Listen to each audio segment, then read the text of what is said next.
In this world of constant change, the need for us to modify our energy consumption through better usage, less waste, recycling and so on, has become urgent. This has been a major preoccupation for researchers and manufacturers all over the world, but this shift cannot happen overnight. The technologies of tomorrow are not yet ready, or do not yet exist, and the Industrial Revolution has had its day. In the end, that which was supposed to change the world for eternity lasted less than 200 years. Believing that the digital age is the solution is a gamble, since it is, in reality, simply one more step in our evolution. Yet whatever form each step takes, we cannot do without energies. The story that follows is a scientific and civic reflection on a good energy transition. Here is the PC2 test project. Until now, to heat and light our homes and power our cars, we have mainly used fossil fuels. Today, we're trying to move towards an energy shift which consists in utilising clean energy, wind, solar, water, amongst others. But the problem remains the same.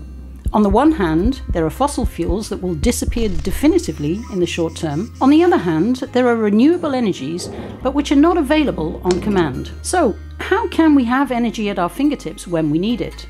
It was this preoccupation that was the catalyst for the PT2 test project. The figures show that while world consumption will experience an increase in excess of 30% by 2040 due to population growth, more than 50% of the energy produced today is actually wasted, dissipated as heat. That being so, wouldn't it be good to recover that wasted energy?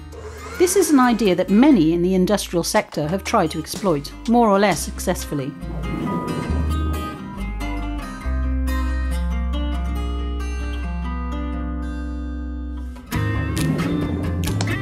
Unfortunately, these techniques are costly, sometimes dangerous, and require large production and storage areas, and whose efficiency, even for the best, is quite low or even very low. Taking these considerations into account, a new, inexpensive, safer, compact and efficient alternative is needed. How can these constraints be brought together in a process that does not require new technologies that are too complex? That is what the PC2 test project, funded by the French National Research Agency and under the supervision of the University of Bordeaux, proposes. It brings together the I2M Institute, the Plaquemate Platform, the ICMCB and IGL Institutes under the coordination of Fuzia Achak. Aujourd'hui, on est capable de stocker de l'énergie thermique et donc de la chaleur de trois manières différentes. La première technique consiste à utiliser la chaleur sensible. La chaleur sensible, c'est la capacité d'un matériau à accumuler de l'énergie lorsqu'on le chauffe et ensuite il va la restituer en se refroidissant.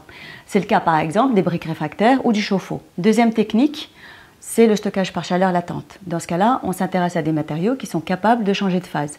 Ça veut dire quoi? Ça veut dire qu'on va prendre un matériau, qu'on va le chauffer et qu'on va le faire se transformer, par exemple en le faisant passer d'un état solide à un état liquide. Pendant cette étape, il est en train d'accumuler de l'énergie. Lorsqu'on voudra la récupérer, il suffira de le refroidir. Troisième technique, le stockage par thermochimie.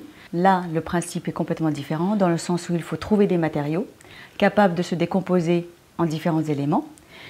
Et pour récupérer leur énergie, il va falloir les recombiner. C'est quoi le problème de cette technologie? Le premier point, c'est que lorsqu'on décompose le matériau en plusieurs éléments, il va bien falloir les stocker quelque part, ces éléments. Le deuxième point, c'est la recombinaison. Et là, on a des problèmes techniques qu'on n'est pas encore capable de gérer. Dans ces trois techniques, on a des avantages, on a des inconvénients.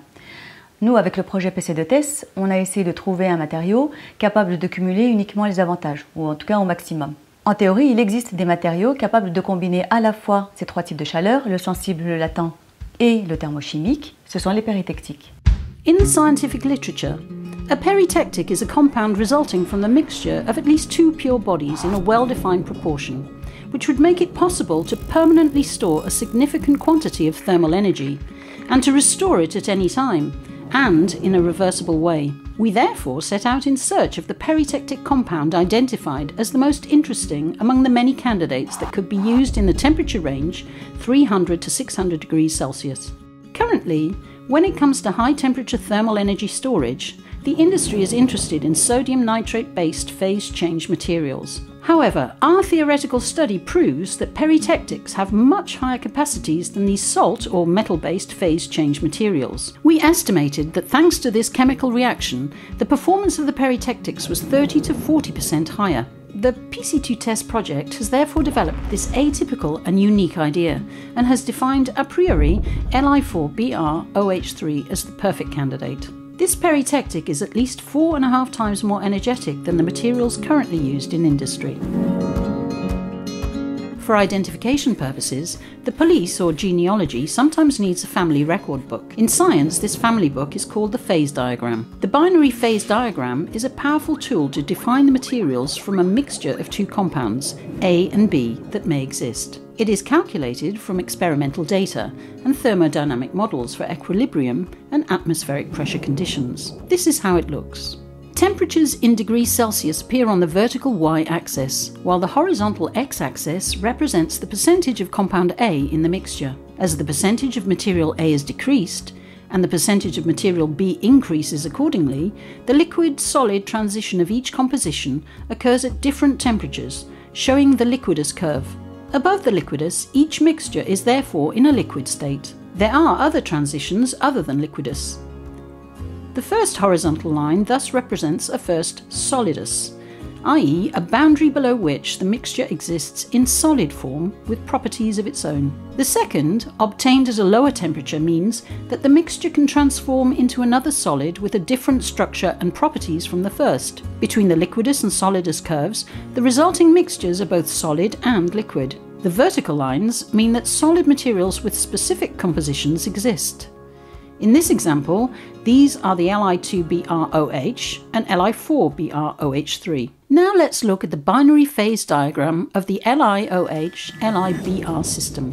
Pure LiBr has a melting temperature of 550 degrees. Additional calculations show that its energy density is 195 kWh per cubic meter. The lowest melting point, 267 degrees, corresponds to a eutectic with an energy density of 287 kWh per cubic meter. The worst performance of 1.51 kWh per cubic meter for a solid-solid transition temperature of 244 degrees is for the peritectoid Li2BrOH. Pure LiOH, on the other hand, develops an energy density of 356 kWh per cubic meter for a melting temperature of 477 degrees. But the best thermal energy storage capacity per cubic meter is for the peritectic Li4BrOH3, 434 kWh per cubic meter for a transition at 304 degrees. The perfect temperature for the development of storage units. A mixture with the appropriate compositions of LiOH and LiBr to form Li4BrOH3 is first melted. As it cools, the temperature reaches that of the liquidus and the mixture begins to dissociate. Solid particles of LiOH germinate throughout the liquid mixture. As the temperature drops, the first solid LiOH particles grow while others continue to appear in the remaining liquid phase. When the temperature reaches 304 degrees, a chemical reaction between this liquid phase and the LiOH particles occurs to form the solid phase of Li4BrOH3. The chemical reaction stops when the LiOH particles and the liquid phase are completely consumed. A transformation process then takes over if the equilibrium conditions are perfectly maintained and 100% peritectic is reached when the ambient temperature is reached. But as Li4BrOH3 does not exist, it has to be manufactured. Pour fabriquer notre matériau, je me suis basée sur le diagramme de phase théorique pour déterminer quelle était la bonne composition de LiOH, de LiBr, mais également la gamme de température dans laquelle il faudrait travailler. Et ces informations ne sont pas suffisantes. Pourquoi? Parce que ce diagramme de phase ne nous permet pas de prendre en compte le degré de pureté des différents produits chimiques. Il ne permet pas non plus de considérer la sensibilité du matériau. Et par exemple, il a fallu qu'on travaille en atmosphère contrôlée, c'est-à-dire dans une boîte à gants dans laquelle l'air a été remplacé par un gaz neutre. Pour I2M, nous avons utilisé l'argon. À ICMCB, ils ont utilisé de l'hélium et à Placamat de l'azote. En fait, l'essentiel, c'est d'utiliser un gaz qui ne réagit ni avec LiOH ni avec LiBr. On ne peut pas travailler avec un environnement classique constitué d'air, tout simplement parce que nos matériaux sont très hygroscopiques et par conséquent ils absorbent cette eau et ils rendent beaucoup plus compliquée la synthèse du matériau. L'un des problèmes majeurs qu'on rencontre en sciences des matériaux, c'est-à-dire que lorsqu'on veut synthétiser quelque chose de nouveau, eh bien en fait on n'a pas la recette. C'est-à-dire qu'on ne sait pas, le diagramme de phase, il vous dit, bah voilà, vous allez travailler entre telle et telle gamme de température, mais il ne nous dit pas quel type de creuset par exemple, il ne nous dit pas combien de temps, à quelle vitesse il va falloir chauffer ou refroidir, est-ce qu'il va falloir faire un palier, etc. Tout ce type d'informations-là, eh ben, on est obligé de faire des expériences jusqu'à tomber sur le bon protocole, ce qui peut prendre un temps considérable. Et d'ailleurs, pour notre matériau, on a mis des années avant de trouver le bon protocole de synthèse de Heli4 BrOH3. D'autres difficultés se sont présentées dans la mesure, par exemple, où on ne savait pas quel type de creuset utiliser. Il fallait choisir un creuset adapté aux hautes températures, mais également qui évite de réagir avec le matériau qu'on essayait de fabriquer. Par exemple, des éléments s'infiltrent dans la composition qu'on aurait préparée, ce qu'il faut éviter à tout prix, parce que ça change encore les conditions d'obtention du matériau visé. Éviter les problèmes de corrosion également. Il faut prendre en compte le fait que l'étanchéité doit être parfaite pour éviter justement que l'air rentre dans le matériau, ou encore qu'on ait des problèmes de débordement, de fuite. Et donc il a fallu passer par une société d'usinage qui nous a fait des creusets parfaitement adaptés à nos matériaux.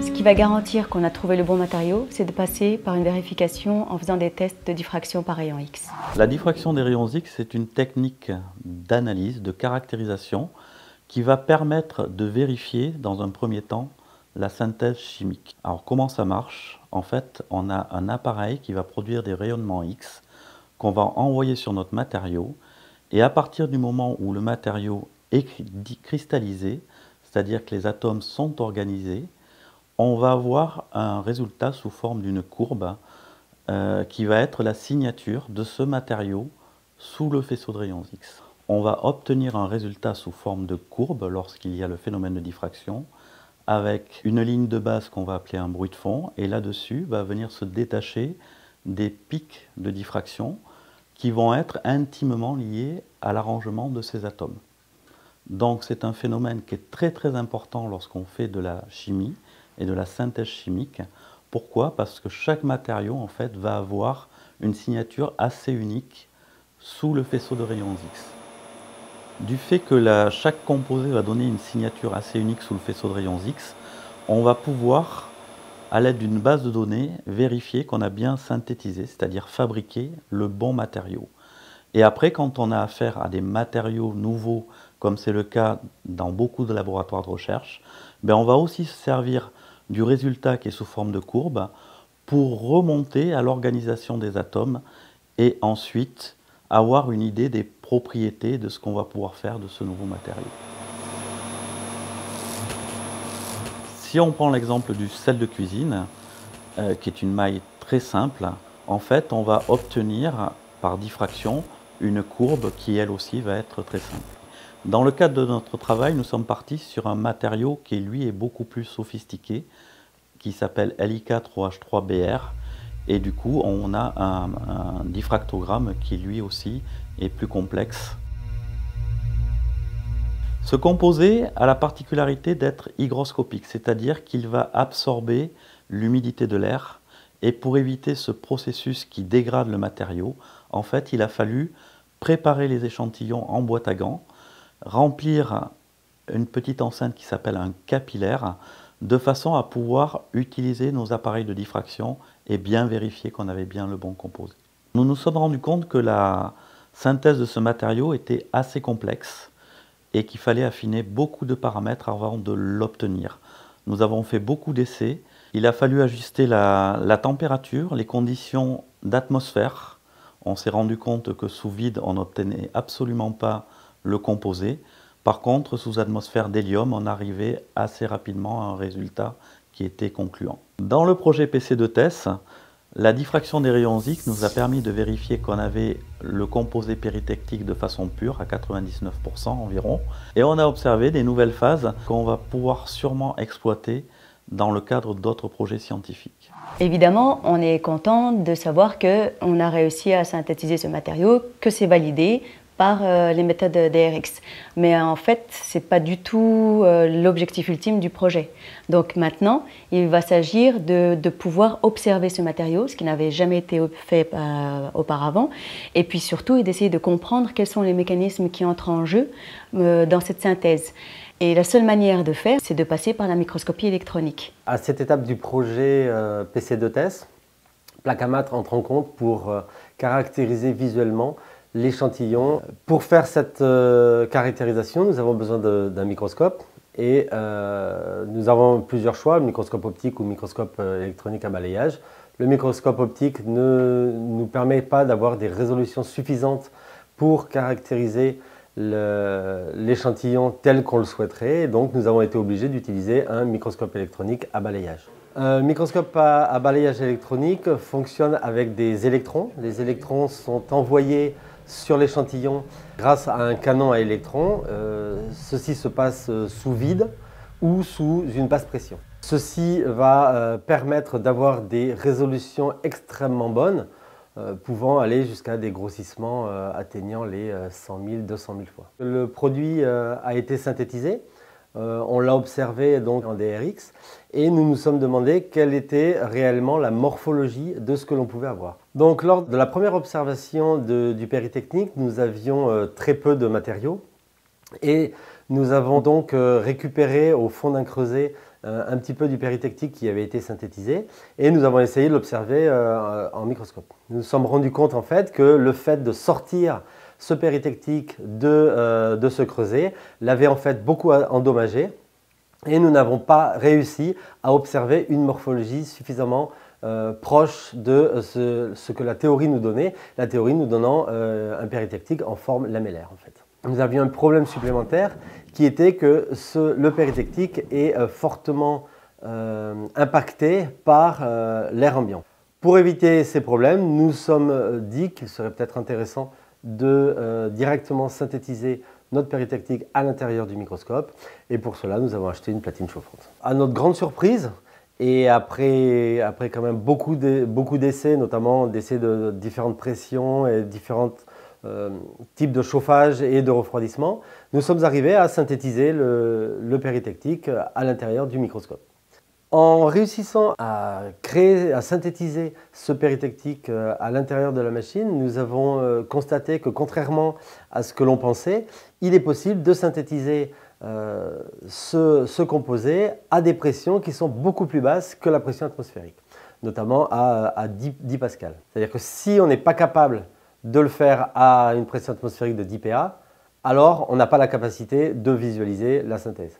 Une fois qu'on le synthétise à l'intérieur d'un microscope et qu'on est sûr qu'on a la synthèse de notre péritectique, alors on peut commencer à comprendre les phénomènes qui sont impliqués dans cette synthèse. Maintenant, nous sommes en train d'essayer de comprendre les mécanismes de synthèse. Nous avons donc essayé de comprendre comment le LiOH pouvait se transformer en chauffant et comment le LiBr pouvait se transformer aussi, pour essayer au final de comprendre le mélange et comment ce mélange peut arriver à créer un péritectique. En fait, un des points importants de cette étude de visualisation, de caractérisation par la microscopie électronique est aussi d'améliorer cette synthèse qui d'habitude se fait à l'intérieur de creusets complètement opaques. C'est un petit peu comme si on était dans une boîte noire où on voit le résultat mais on ne voit pas ce qui s'est passé entre les deux. La microscopie électronique permet de visualiser toute la chaîne de création de ce péritectique. L'avantage de pouvoir comprendre ces phénomènes de synthèse, tout d'abord, ça nous permet de pouvoir synthétiser d'autres matériaux. Deux, si on est capable de visualiser cette synthèse, on est aussi capable de l'améliorer. L'améliorer, ça veut dire par exemple de le rendre beaucoup plus rapide, de le rendre plus efficace, de le rendre plus économique si on a besoin dans le futur d'avoir des quantités de péritectique à créer beaucoup plus importantes.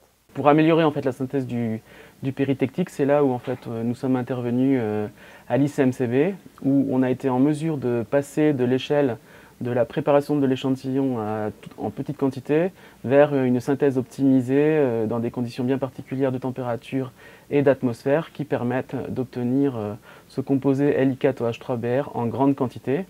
De plus, la synthèse en plus grande quantité nous a permis également de mieux comprendre le diagramme binaire LiOH-LiBr et d'aller plus loin dans la caractérisation de ce diagramme binaire. On est en mesure de préparer 1 gramme de péritectique, alors qu'à l'échelle de l'I2M, ils étaient sur des petites quantités de l'ordre de centaines de milligrammes, quoi.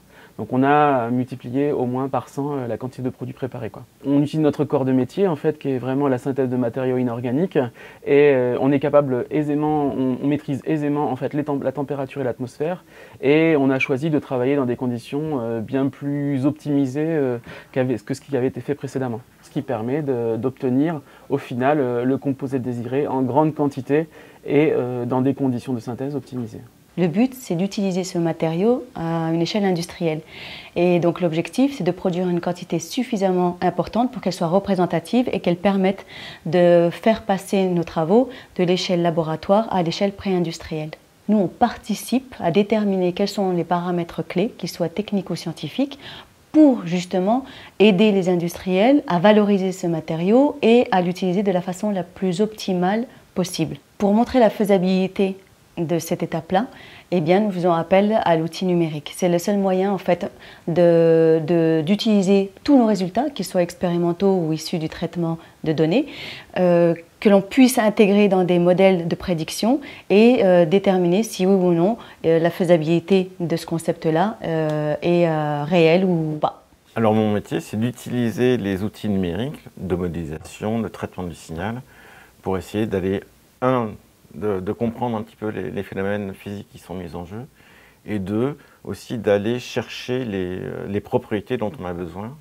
Donc ces propriétés, ça peut être soit des énergies, ça peut être des caractéristiques physiques qui comptent vraiment pour ce qui nous intéresse dans le cadre du projet, ou des distances caractéristiques et des temps caractéristiques. Donc ça, c'est des questions auxquelles on doit répondre, hein, parce que quand on va vouloir utiliser nos matériaux dans un cadre industriel, ce qu'on ne peut pas faire à l'échelle du laboratoire, et bien ces grandeurs-là vont nous permettre en gros, de dimensionner les appareils qu'on va mettre en action pour délivrer les bonnes quantités d'énergie et puis surtout assez rapidement.